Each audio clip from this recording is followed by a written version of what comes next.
বিশাল একটা সুসংবাদ পেল আর্জেন্টিনা এবং স্পেন। চ্যাট জিপিটি এবং সুপার কম্পিউটারের মতে আগামী বিশ্বকাপের ফাইনাল হবে স্পেন এবং আর্জেন্টিনার মধ্যে। শ্বাসরুদ্ধকর সে ফাইনালে জয়ী দলের নামও প্রকাশ করেছে তারা। কার হাতে উঠবে আমেরিকা বিশ্বকাপের ট্রফি সেটা জানিয়ে দিয়েছে সুপার কম্পিউটার। আর এই সুপার কম্পিউটার কাতার বিশ্বকাপের আগেও শতভাগ নির্ভুল ভবিষ্যৎবাণী করেছিল। তাদের ভবিষ্যৎবাণী অনুযায়ী চ্যাম্পিয়ন হয়েছিল মেসিরা। এবারও কি মিলে যাবে সুপার কম্পিউটারের ভবিষ্যৎবাণী?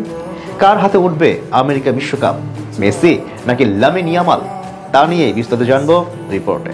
মরুর বুকে কাতার বিশ্বকাপে লুজাইলের আশ্চর্যের রাত পেরিয়ে নতুন স্বপ্ন বুকে নিয়ে আবারও আমেরিকা বিশ্বকাপ জয়ের জন্য অপেক্ষায় আছে বিশ্ব champion Argentina.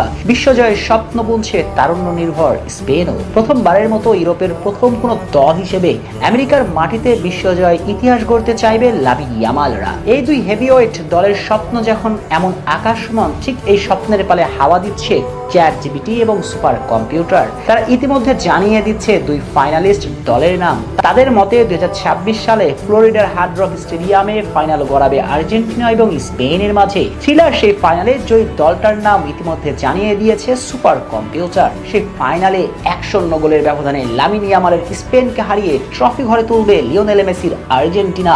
Back to back শিরোপা। ক্যারিয়ারের গোধূলি বেলাতে মেসি আরো একবার বিশ্ব জয় করে শেষ বিদায় টানবেন।